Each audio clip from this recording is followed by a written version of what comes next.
people on bond with me right now. They're going on 6-7 years.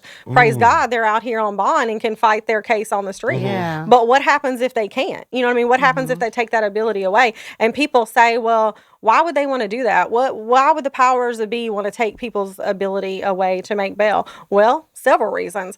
Because the advantage is if you go to jail today, right, for something that you didn't do and you just stuck in there, you know what I mean? No bond, no anything.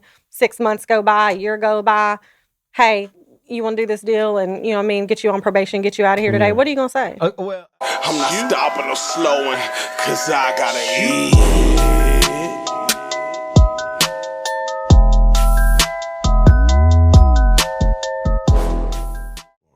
Yo, what's up, man? It's your boy, LANO XL, Mr. 18 Pockets. And today, we have a great, amazing show today. I have a co-host because Boopy decided to fly somewhere else, and I'm very upset at him at the last minute. But we do love to highlight other media personalities that's out of Nashville, Tennessee. And most definitely, I have my beautiful co-host today, Mrs. Unpack Bags. How you doing? I'm good in the building. Yes, most definitely. But today, as you can see, we have a legend in my eyes. We have an entrepreneur, someone who's big advocate for injustice, who's a boss of changing criminal justice step by step, brick by brick. But we also have a life coach and the owner of Brooke Bonding. We have Brooke Harlan. How you doing? I'm wonderful. Okay, I worked on that, that intro. I said, let me make sure I do this right. I'm impressed. Most definitely, man. How you doing today? I'm wonderful. Long time. I remember hearing you a long time ago. 20 years? It's been 20 years. Gosh, that long. That long. How? Just this journey, that journey of 20 years. Bail bonding, meeting people, helping people, getting people out of situations. Let's talk about that first, right? Okay. Just how did you even get into the bail bonding business? All right, so I'm 4th generation bail bonding business. Oh, shit. Yeah. Nice. So my great grandfather opened the first bail bonding company. Okay, in Nashville? It was actually in the county that I live in now, which I'm really trying to move out of, but Sumner County. Oh, So, yes. We're going to get okay. into some Sumner Yeah, County stuff with you. Yeah. Mhm. So I really did not even want to be in the bail bond business, just to be honest with you. Like, I heard horror stories. Back then, we didn't have the luxuries of computers and all of those True, things, right? true. Yeah. So it was just a whole different, it was dinosaur ages. So I saw my family dealing with that day in, day out. I did not want to be in the bonding business at all. And I remember it was my senior year in high school, and I think one of my family members were like, hey, are you going to come on and, get in the business? And I was like, hell no, I'm going to get my marketing degree, move to LA, work for a really well-known marketing firm, marry Luke Perry, if you knew 90210. Yeah, most definitely I know who Luke Perry is. What? Yeah, that was Most like, I definitely. did not want to be in the bonding business at all whatsoever. So I did get my educational background in marketing. I had a really cushy job that I loved. That I loved, right? That's a good job. I there, really right? had a really good cushy job. Yeah. Okay. I love that job. And I still have a lot of good friends that work there with me. But I always say, you know what? Like, I have a plan, but God has a plan far greater than my own. Amen. Most definitely. So definitely took the wheel there. And my mother got sick. So she had cancer. Sorry to hear that. Yeah, thank you. And passed away. So I could not, really balance like last year of college, working in my marketing job, all of these other things. I needed something that I knew would be, at the time, something that I could kind of do, still spend time with my mom, help my family and their business and all of those things. I did that. I did not want to. My grandparents ended up selling that company, and the people that bought that company, The bonding company. yeah, the bonding company, yeah. So of course they wanted me to, come on, stay on, come on, whatever. I didn't want to do that. I really felt called to come to Nashville because that's where I was born and raised. Okay. Okay, so born and raised. A lot of people think you're from Nashville. You must be from Belmead Boulevard. I am not. I am from East Nashville. There we go. 2019 Most Highway Lane. definitely. A lot of people don't know Yeah, that. but that's a compliment when people say that. But hey, automatically they say, you from East Nashville. Right, But I'm from East right. Nashville. But most definitely, that's a compliment, though. So the house that I grew up in on Hackberry Lane was the house that my grandparents built together, gave to my parents, and I lived there till probably like going into my teenage years. And then the area back then was not like it was, 15 years ago, most right? So the areas kind of started getting a little bit sketchy. Break-ins started happening, and my dad was like, "Oh, I got to protect my baby and get her out of here." So we moved to like the middle. When I tell you the middle of nowhere, the middle of nowhere. The middle of nowhere. The middle of nowhere. And I was like, "Oh, there's no place like home. There's no place like home." Right. So when I got in the body business, I was like, I want to go back home. I want to go back to the community that I came from, that I lived in, that I want to give back in. I don't want to just come here and open up another bail bonding company. Like, I want to come here and cultivate real change. So that was kind of like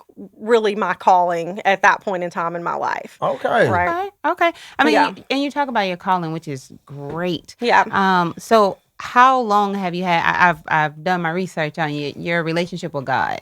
Yeah. Where are you at with that? So let me tell you. So my relationship with God, I grew up very religious. Okay. So I went to a private Christian school because again, we lived in East Nashville. My dad was conservative What Christian. was you zoned for? Stratford? East Nashville. East. Yeah. So it would have been like Courthouse, East High, whatever, right? I went to Courthouse. So my dad went to Good Pasture again, super conservative Christian. Yes. My mom was like polar opposite. She was like super humanitarian, very liberal, mindset, like all this. So I grew up in a real house divided. And my dad was like, she's going to Good Pasture. You know what I mean? No ifs, ands, or buts about it. That's what he said. That's what it was. And that's where I went. So I grew up super religion. And I had, super religious. I had a relationship at that time with a relationship of my own understanding with God based on my cultural conditioning of this private Christian school and Church of Christ that I was in, right? However, fast forward years later, love, marriage, kids, all those things. My husband, late husband, Channing, was working with me in the business, raising children together. Some would say that was the American dream, right? At that point in time, we went to church every Sunday, very religious background. However, in 2017, he passed away suddenly. And that was the catalyst of a real, like, spiritual awakening for me, right? So if you would have asked me, what's your religious background growing up? I would have been like, oh, I'm Church of Christ. You know what I mean? Like, this is what it is. I went to a Christian school, like what it is, right? If you ask me now what's your religion, I'm going to say my religion is love. And whatever gets you that religion, that's where you need to be. I don't care what's your religion. Okay, I like that right there. And let me tell you a little bit just background how I got there. So when my husband died, that was literally like the darkest night of my soul, the worst time in my life. But I knew I had to be in survival mode, right? Because I had at the time young children. Still had to run because this you were business. trying to have, I'm sorry to cut you off, because you were trying to have how many kids together? 4? We had 4 children. Okay, yes. Yeah, we had 4 children together. Very difficult we had at this time, right? Business, a lot of people relying on us. We were involved in the community, a lot of things, right? And so when he passed away, there was days that I was just like, I don't know if I can get out of bed today. Like, I don't even know if I want to get out of bed. At that point, it was like I wasn't suicidal, right? But like, I didn't care whether I woke up the next day. It was a really hard time. I just knew I had to be in survival mode. Is that deep depression at that moment? 100%. Yeah. I didn't even know what depression was until that moment. Yeah. Like that was literally like the darkest night of my soul. Going through that time. And again, I had all these people, depending on me. So I knew I had to be in survival mode. It was not an option for me just to be like, okay, I'm done. I'm out of here. You know what I mean? Like I had to keep going. So I just remember like having that conversation with God, like, you know what? I don't know what I'm going to do to get out of this, but if you will just help me get through this day and help me get through this darkest night of this time of my life, I'm just going to totally surrender and give it all to you. Most definitely. You know what I mean? All to you. And that was really the catalyst of the change of the relationship that I had with God. Because growing up, that was a God of fear. That was a God of wrath. That was a God of fire. That was how I was culturally conditioned to believe. Now I have a relationship with God that it's like, this is my best friend. You know what I mean? This is who I talk. This is my go-to person. This is who I talk to no matter what's going on in my life all day, every day. And I just said, you know what, God, if you just let me get through this, I'm going to surrender and I'm going to totally be your vehicle. You know what I mean? Whatever you need me to do, wherever you need me to go, whoever's lives you need me to touch, that's what I'm going to do. And that's big because, that's what I did. I'm sorry, like that's real big at when moments like that happen, someone you love, someone you care about, and all of a sudden they're no more a part of the growth, the picture no more. Right. It's very difficult to get past those journeys, but when you do look at your higher power, and it's like, this is the time to really believe. Right. 100%. At this moment. Yeah. 100%. So now I want to ask you something. Like you said, been in the bail bonds for 20 years, 4 generations down. Give me something, like, what's the toughest thing about being a bail bondsman? Seeing your clients who are really, really, really innocent and you know they're innocent, get railroaded in the system. And I want to go back to what I said to you about when I surrendered to God and said, you know what, I just want you to be the vehicle. You just take me where you need to go. When I tell you after that, everything started happening. All of these people came to me that were innocent. And I'm not saying that I just bond out innocent people. I bond out guilty people too. For sure. You know what I mean? Let's get it right. Let's get it right, right? Let's get it right. We got a team of people that you most definitely can call Brooke's bonding. That's right. And we'll figure it out after you give me the money. That's right. But seriously, like, I just, from that point, it was like all of this stuff started transpiring, and I was like, oh yeah, this is definitely a God thing. God needs me in this room. God needs me with these people. And so many of my clients came back, the ones that weren't always innocent, came back and said, you know what, Brooke, like, my life is better because I met you, because you were in it. You weren't just somebody that I did a business transaction in. Most definitely. Right? Like, one of my greatest stories of all times. I don't know if you know who he is. His name is Philip Hawkins. He's the founder of Dads Against Destruction. Yes, most definitely. Yeah. He used to be wild out here in these streets. Okay, I think he told me he said, "Man, I've spent like $100,000 with you this year." I said, "Really, $100,000?" I said, "I appreciate that. My kids had a great Christmas, but there's a teachable moment in that. Let's talk about that. Yeah, right? we keep bumping our head now. Let's talk about that, right? So watching him grow, and he would come to me and be like, "You know what? Like, I want you to be proud of me. I'm doing this. I'm doing this." He finally came to me and said, "I'm doing a program. It's Dads Against Destruction. I want to get all these, people out here, out of the streets, get powers of example with dads, kind of try to get them when they get 18 so they're not out here." I said, "That's an amazing idea." Most definitely. He said, "I was hoping that you would say that because I need you to sponsor my program." And I did. Nice. But fast forward years later, he became like one of my best friends. It wasn't just like a client. This was somebody that was at my house on Christmas. You know what I mean? At my house on Thanksgiving. Somebody that came like a brother to me, like a family member.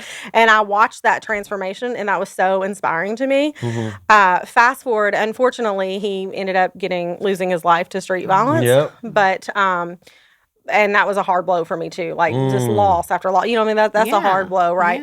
But for me, it was like, oh my God, this person came to me even right before his death and said, "I'm a better person because I met you, and I want you to know." How that make you feel? Oh my God, accomplished. Like, when you say, what's the definition of success? It's not about money. You know what I mean? It's like, that's just a bonus. It's for me, it's like, how many lives can I have an impact on? I feel you. That's how I am. I was in the street life for a long time.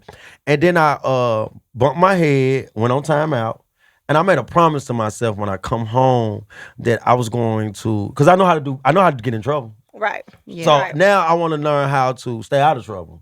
And starting this podcast and seeing people who know me, we were just having this conversation before you came in, and just having people that know me now and seeing the change and how proud they are of me, that just gives me so much life now. Yeah. You know what I'm saying? So I see what you're saying, Brooke. I want to also ask you this, right? So we talked about all the things that are going on. I want to ask you some stuff about Sumner County.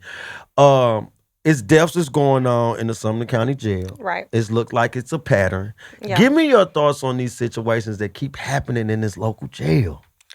So let me say this, because it's my understanding that they don't have visits anymore. Everything's like done on a tablet now. See, I didn't know that. Yeah, so it's all done on a tablet from my understanding. Everything is, okay? So my first question is, how are these, if there's no visitation, if people aren't coming in there, if they're getting searched properly, all of those things that you proclaim to happen, maybe it does, how are the drugs getting in the facilities?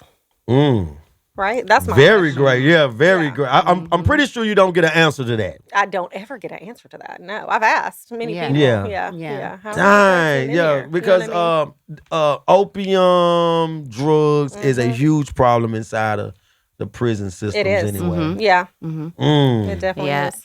It's really heavy. As I was watching your page and looking at all the reels that you have out, with you being religious and with your story, do you feel like the people that come to you, they have that kind of connection because you went through your hardship as well? You went through some things mentally, that depressed stage and all that, because even with them going through that mentally, they're going through some other things as well. Absolutely. Do you feel that I do. And I feel like when I told you my background is a religious background, I would say now I'm more spiritual than religious. Okay. And I feel like that, definitely that spiritual, connection and energy is there. absolutely magnetizes the people that need to be brought into my path. And that's what I told you earlier. It's like when I said, God, I'm just going to let you be, you know what I mean? I'm just going to be your vessel. You just take the wheel. Where do you need me to go? Who do you need me to help? Right? Most definitely. Like that's when all of these people started coming into my path and really needed my help. Right. Yes. I also see when I'm able to talk to you and I see you and I'm listening to your story, you're very look like not judgmental. Right. Yeah. So when you do get these people out of situations, right, and it's easy to talk to someone who is not looking at them as a paycheck, or Right. somebody. If I can open up and be like, man, look, I messed up. I'm sorry, because I'm pretty sure you use people use you over and over and over bonding company wise, right? Absolutely. Yeah. And then it's like a teachable moment sometimes. Yeah. And you get to be that person that can teach someone something, and then because we get tired of getting our head bumped, you know what I'm Right. saying? Yeah. So when you do, so you give me that outlook and that you give me that, hey, you can talk to me. What's going on? Okay, let's fix this right here, so Right. you won't keep bumping your head.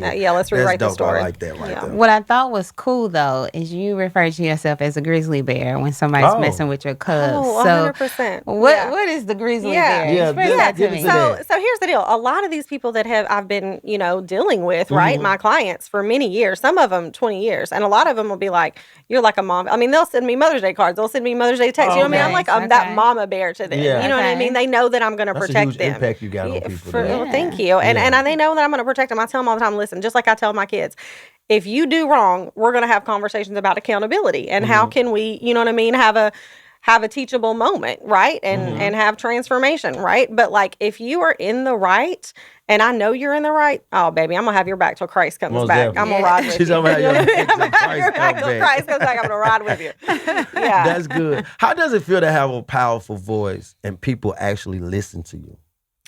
You know what? I feel that it is really God aligned. I always say that to people. This is just God working through me. I'm just the vehicle. I'm just the messenger. You know what I mean? Very humble, So, I see.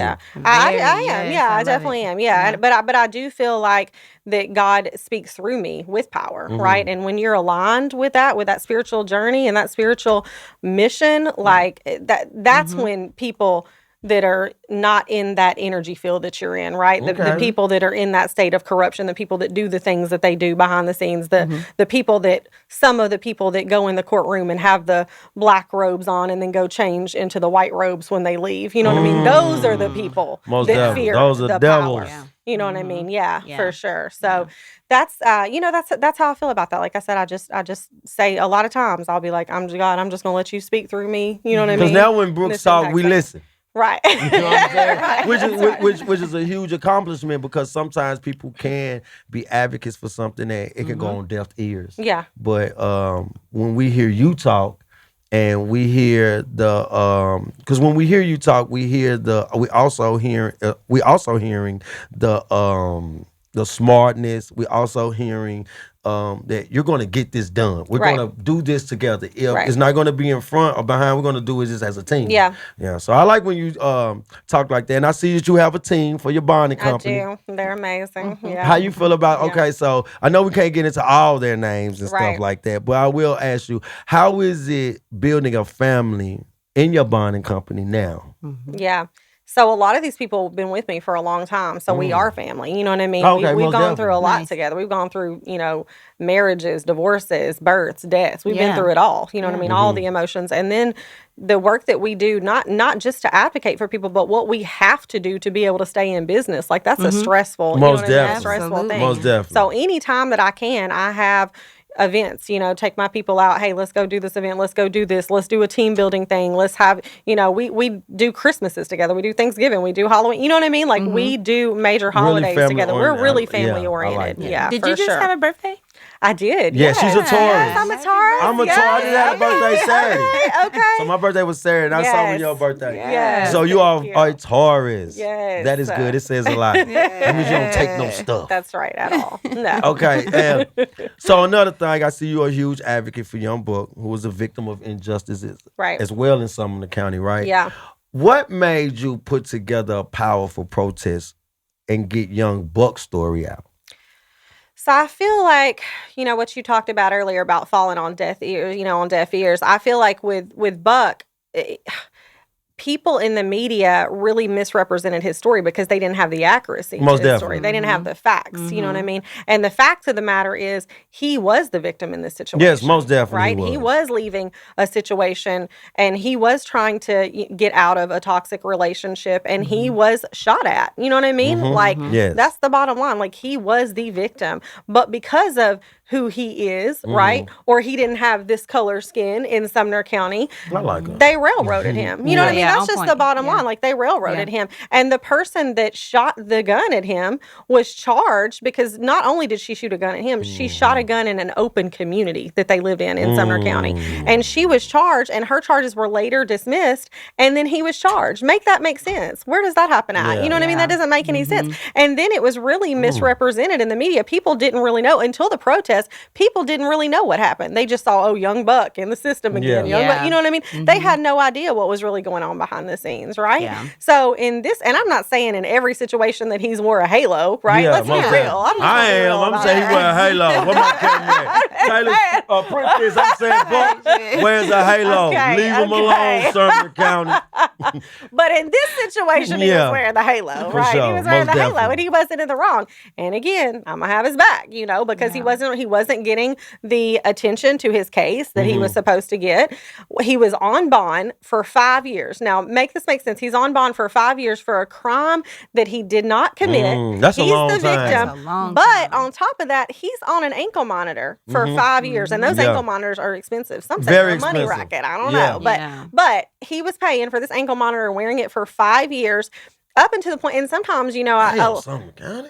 Yeah. oh, 5 years? 5 years. I Yeah. never heard of that. I'm It's not taking Buck's side, but I am taking the right side. Right. Where Yeah. that's very unheard of. It Yeah. is I'm gonna 5 say years that. on an Very ankle unheard of. monitor, reporting to bond supervision. It's not like here. It's a lot different in the metro area. In Sumner County, you have to go report. You got to pay all this money. You got to do drug tests, and you do here in some situations too. But he should have never even been on an ankle monitor. Where's he gonna go? You know Yeah, what I mean? for Like, sure. Yeah. like where's he He's a gonna huge go? public figure, right? like- Like, for one, Yeah, he he's should have not never gonna been on an be ankle able to go monitor. too But many he was places. on this ankle monitor, and he was, doing everything that he needed to do throughout this dispensation of time while he was on bond, up until a point that he got sick, and he was in the hospital. He was under medical care. There were some dispensation of time that he didn't report. He was very sick.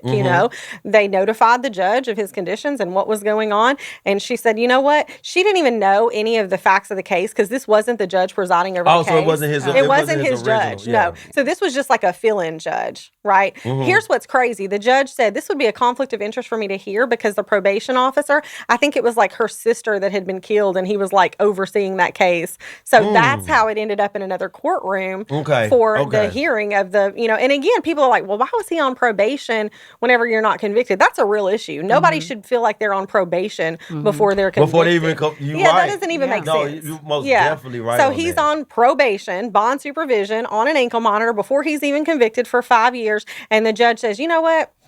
I'm going to just let you go lay down for 30 days. And that was wrong. You know what I Yeah. mean? That was wrong. And I said, you know what?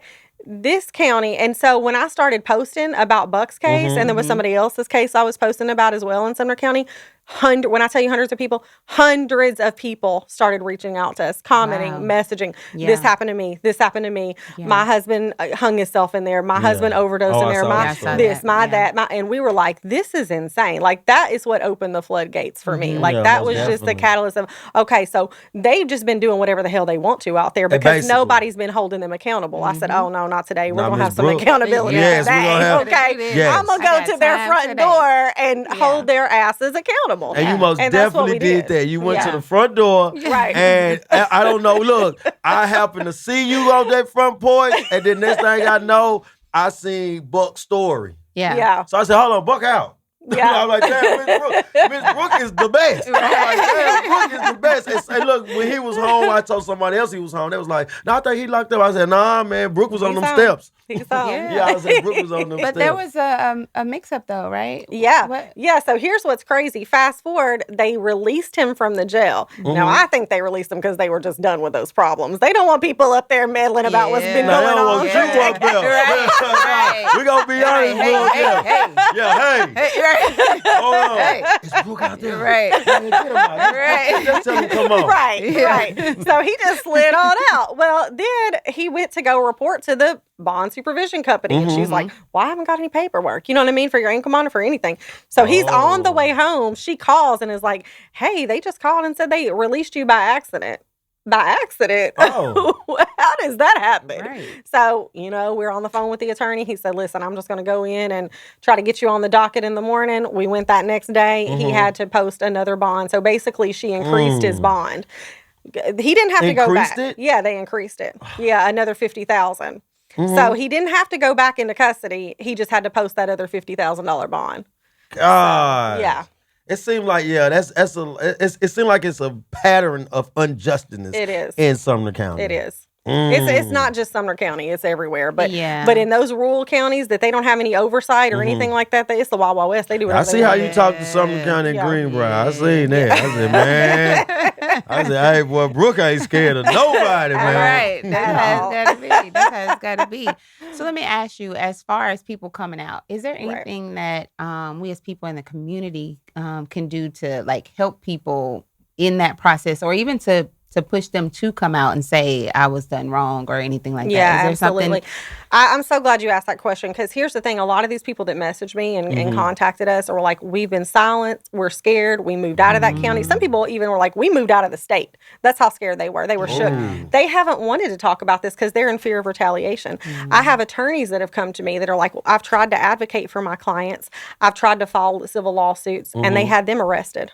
So, yeah, it's insane. Like, the stuff that has happened has just been like, what? Where do they get away with this at? Like, who does this? But it goes to the fact that they don't have any oversight. So judges, they don't have like a real, like oversight committee. And like here in Nashville, the Metro Police, they do have an oversight committee. That's in the budget. But these small rural areas like Sumner County, Robertson County, Wild Wild West, they do whatever they want to do. You know what I mean? Because they don't have any oversight. But as far as your question about how can we get people, I feel like I try to encourage people that, hey, it's not just you. You're not going to be retaliated against. We're power in numbers. They may be able to retaliate against you, or they may have done that in the past. But when we're here, hundreds at a time, and you think about this, hundreds have come forward with all these stories. Think about how many thousands are out there that have not yet come forward with this. But they are. But they are. They continue to come forth and come forth, story after story after story. So I feel like we are power in numbers when we go to that Capitol and say, hey, we need to change these laws. You know what I mean? What's going on? These judges, some of the judges are like, some of them are really good judges. Let me be clear. I know some. Because really everybody's not bad. I tell people like cops. It's like, not like that. All cops are not bad cops, no. but we do have bad cops that we have good cops that get overshadowed by bad cops. Because what happens is you have bad cops that are corrupt and they do whatever the hell they want to do because they get away with it and there's no accountability. But then you have good cops that are like, oh no, this is wrong. Let me speak out about it. And then what happens? They get arrested. Most definitely. Right? They lose their jobs. Yeah. So a lot of them are like, I'm just turning the other way. I talked to an officer in Portland. I said, how do you work? Like your whole department. I mean, they're the biggest bunch of white trash thugs I've ever seen in my life. Most definitely. How do you work there? Right? Yeah. How do you get up every day and go clock into that job? Because you're not like that. You know what I mean? This is a female officer I talked to. She said, honey, I'm just trying to retire and keep my job and my home. You know what I mean? And that was sad. Because I'm like, that's really sad. Basically, what you got to do is be quiet and allow the corruption just to keep going on. Look the other way. And I got to look the other way. And that's the thing. Difficult. Yeah, it is difficult. And then you have judges. They're really good judges. They really strive to do the right thing, But then you have judges that are just, it is what it is, just backwoods, racist pieces of shit. You know what I mean? That's what it is. And they do whatever they want to do. And when we look at all these people that have filed complaints, right? Because you say, the first thing I say to someone, have you filed a complaint? Where's it at? What's going on? These complaints are not open to the public.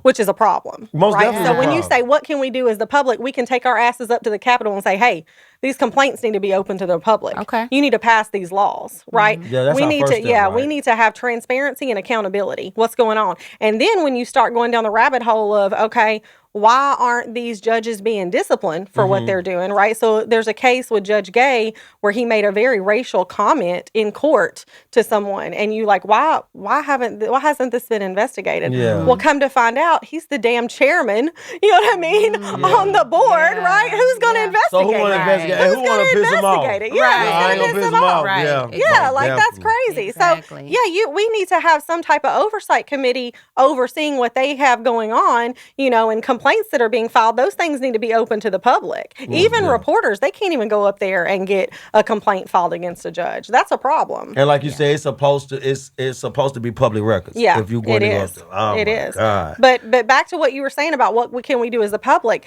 Encourage these people. Come out with your stories, because a lot of people are like, we don't even. They just live in this white bread world. They don't know what's going on. Girl right here, you know what I mean? you They hear what don't she know what's telling you? going on, Yeah, she telling you, open and they're your like, voice. oh, back the blue, no matter what they do. No, no, Yeah. that's a real dangerous mindset. Most Because here's the deal. Yeah, back the blue if they're doing the right thing, right? If Yes. they're holding people accountable and they're and there's justice and all those things, no right? bias or yes, nothing, they nobody just- of course. But when they're wrong, no, you hold their asses accountable. You call out the corruption, you expose it, and you hold them accountable. Period. Just like you would The anywhere people else. I grew up, we scared of the cops. I'm not gonna Right. lie. And like when you speak about Sumner County, the joke is when I was coming up out East Nashville, was we didn't play with Sumner County. Right. Like we was like, oh hell no, you got to come down Yeah. here. When you Yeah. going up there, you got to come Right. down here. Yeah. Because we knew of the corruption, we knew of the mistreatment of, and I don't want to just say African Americans, because everybody, it seems like it's a diverse of corruption that they do to a lot of us, Right. not just black, Right. brown. So Yeah. man, that's crazy. I want to ask you this. So I see that the bail bondsmen are consistently using scapegoats. The possible reforms, and what is the future of bail bonding? Right.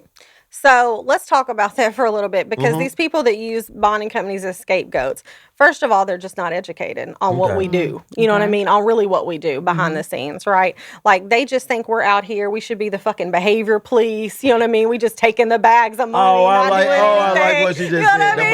behavioral Like, what? police. No, we don't do that. That's not what we for real do. What we do is we give people their constitutional right to make bail. Because what happens is if you go to jail and you don't have that right, as has happened in some of these other states, right? You sit there, and some people stay. definitely sit Some there. people sit there for 5 years and don't go to trial. I have people on bond Yes. with me right now. They're going on 6-7 years. Praise God, they're out here on bond and can fight their case on the street. Yeah. But what happens if they can't? You know what I mean? What happens if they take that ability away? And people say, well, why would they want to do that? Why would the powers that be want to take people's ability away to make bail? Well, several reasons.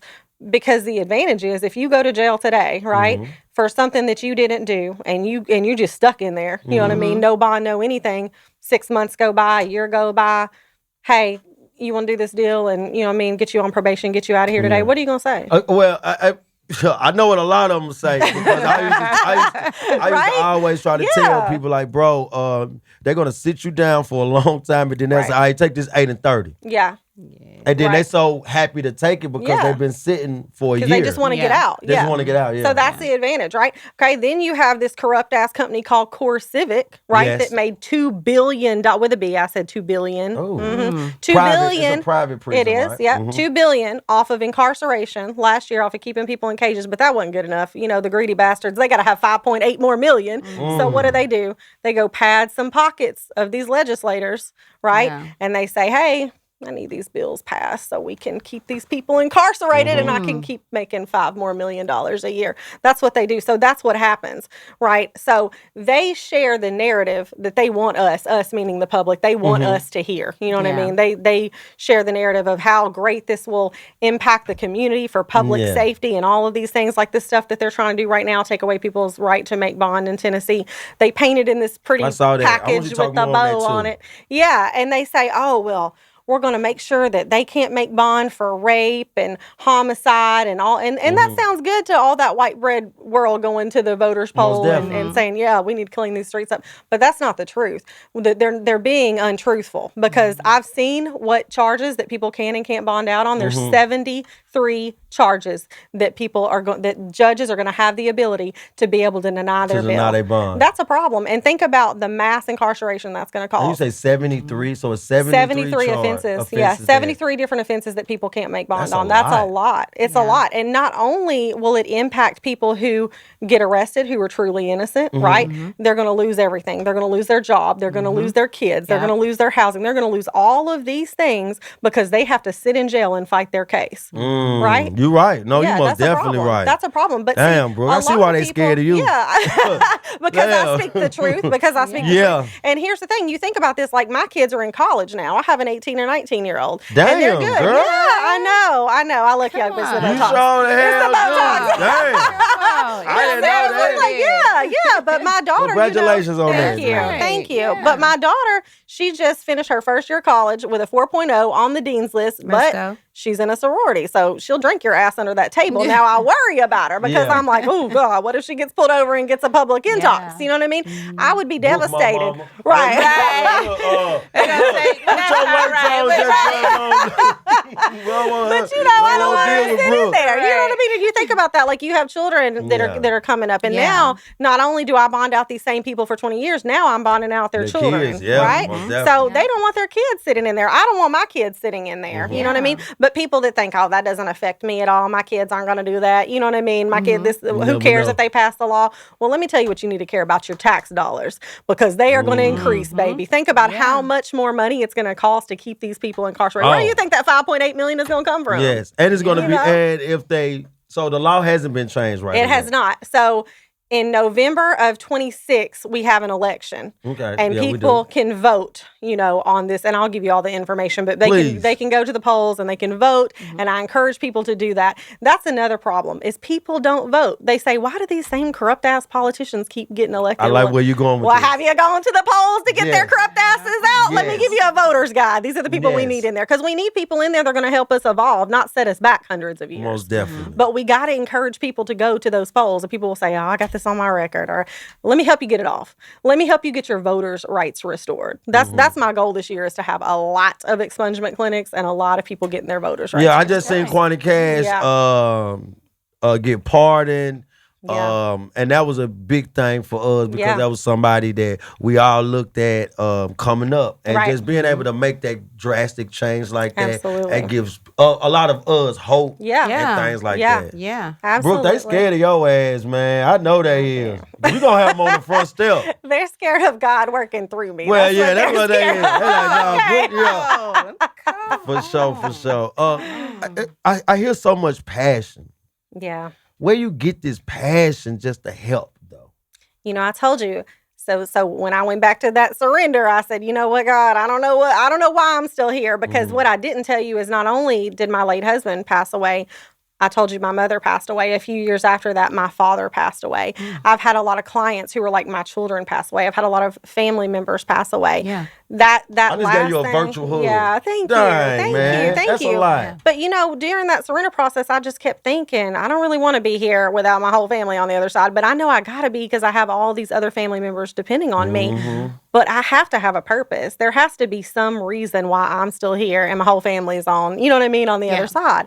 And so when that was the catalyst of really me walking into my purpose, right? Because I used to say, I just need to turn this pain into purpose, and that's what I'm driven to do, and that's what I have done. But now I say, no, now I need to turn this pain into power. Most definitely. Right. Most definitely. And we get into the power point because, like I said, huge advocate over injustice, and when injustice and corruption is going on, you most definitely use your voice and you use your platform to get us out of those situations. If not those situations, you at least open up the ears, right? For, like you said, for voiceless people to say, hey, yo, that happened to me, and I believe in you to share my story, to get it out there. Absolutely. Most definitely, man. This is what we like right here. This is what Born Rich Club podcast do. We like to highlight the good things that just we do in our community. And we also like to highlight people like you who help the community. Because like I said, man, a lot of this knowledge we wouldn't know if it wasn't for people like you to come and spread and share it with us. Right. Most definitely. Absolutely. Is there ever a time where you feel like drained? Because, I mean, I understand the power, all of that. but you're still human at the end of the day. Absolutely, yeah. I say that all the time. I'm like, whew, I need to go take a walk in nature. I need to recenter. I need to get those prayer lines going again. I need a day off to rest. You know what I mean? Like, you have to take care of yourself. You got to keep that cup full. Because your phone on 24/7. 100%, yeah. 24/7, yeah. Ooh. So I tell people all the time, said, listen, "Ooh." I got to have my cup full before I can pour out. I tell everybody else that too. Absolutely. Your cup has to be full before you can pour out into other people. Yeah. So I I love take that. care of I myself. just did a post about pouring into somebody, and they talked about being full first and letting it overflow so that we don't Absolutely. have to tilt our cup and we just let that flow and pour where it needs to go. 100%. Yeah, for sure. Yeah. For sure. That like I said, that's awesome. Just because your phone is on 24/7 now. Yeah. And to be able to still help. Yeah. And when you drain, you're tired. Because when you drain and you're tired, some people just stop. Yeah. And then all of the life lessons and the life can life. And, you know, you had immediate people that you truly love pass and, you know, and still be able to get up and be an advocate for us. That says a lot. So on behalf of the world and behalf of the Born Rich Club podcast, we like to say congratulations and thank you for being a voice for the voiceless. That's one thing. I got to get into this though. How do you balance being Brooke and family? Okay. So I say this all the time. I say this all the time. Let me go and let you know how I do this. You know, yeah. So, you know, here's the thing. My kids now, as I told you, they're grown, right? Except I have one that's still a minor. He's going into high school. And so, you know, but I'm still, again, that mama grizzly bear, even to my kids. I try to watch over them, all those things. But then I do try to have a balance, a work life and a family balance. That is very important. I used to have a family assistant. So after my husband passed away, I had a family assistant and she would kind of help me, you know, bridge that gap so that I could work. Because when I had, you know, my husband was alive, I worked first shift, he worked second shift. We would alternate with the children. You know what I mean? Like we had a routine. And so it's like when he passed away, not only did I lose that business partner, I lost that person that was co-parenting with me in the household. You know what I mean? And that's what it is. People get that twisted. Even when you're married, like you're still like co-parenting your children in the household. You know what I mean? Or you're supposed to make to it work. Right? To make things work and to get our dreams accomplished. Yeah. Most definitely. So the young lady that was my family assistant, once my children got in high school, I said, you know what? Okay, I think I am on cruise control now, and I want to take this time to spend with my children. But I didn't want to just throw her to the wolves, you know what I mean? Like, because she had been there through it all. So I said, I'm going to create a job for her at Brooks Bonding. I did. She's now my account manager. Amazing. Nice. Shout out to Jennifer. She's amazing. Okay. So she went on to take that role, and then I said, okay, now I can kind of step back into this mommy role and still have that life balance and take care of my children without having to have that family assistant or you know, whatever. I remember one day I came in and they were like, where's the family assistant? Where's Jenny? And I'm like, I am the family assistant. What Yeah, do you like me to cook for dinner? I like that. No, I'm the family assistant now. My co-host, Boopy, who couldn't be here, he'll kill me if I don't ask his signature question. Everybody know. I got to ask you this.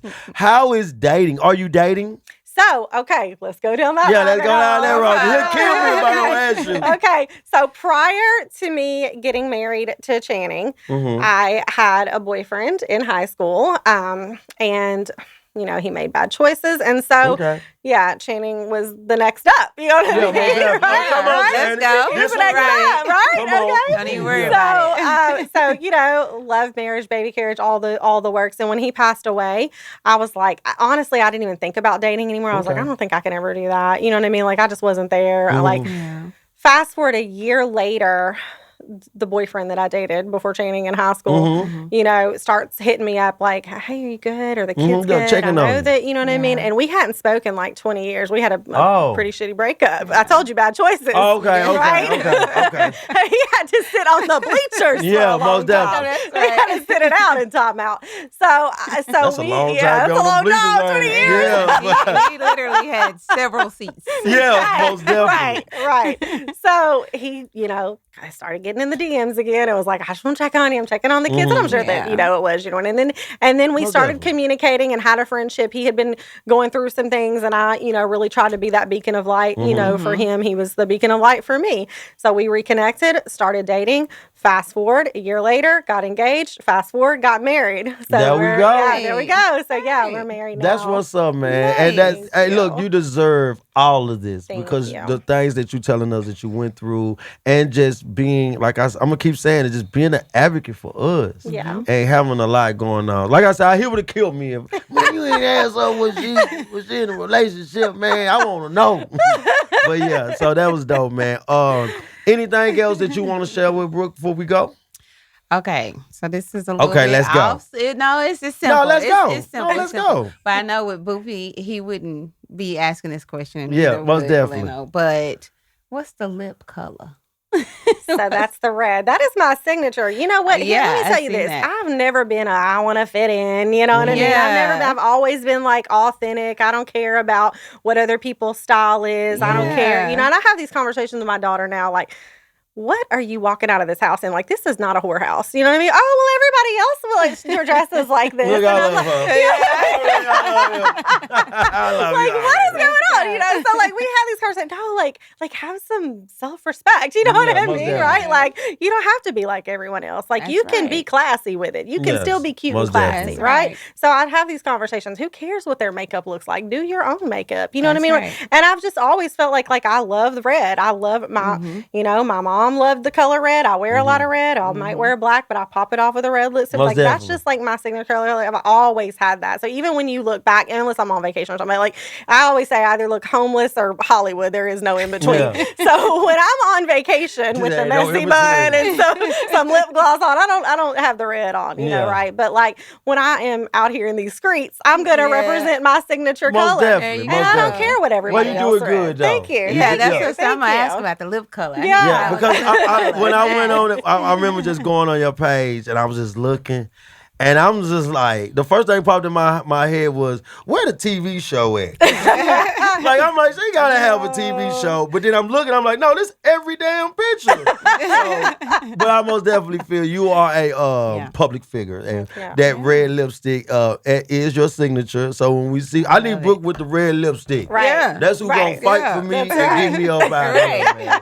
That's right. Before we go, can you tell this camera right here where we can find you and just anything that you got coming up? Anything Yeah. like you said you got coming up. Just tell this camera. Absolutely. Yeah. You can find me on all social media platforms at Miss Brooke Harlan. I am starting my own podcast, and that Oh. is Let's go. Misrepresented. Yep. Misrepresented coming soon. And See, is that an exclusive? it is an exclusive. Look, we just got an exclusive. Brooke Harlan. It is. Come on Say that now. again. Yeah. Misrepresented with Miss Brooke. There we That's go. it. Let's go. Yeah. I got some stories I'm want to share. You want me on the show?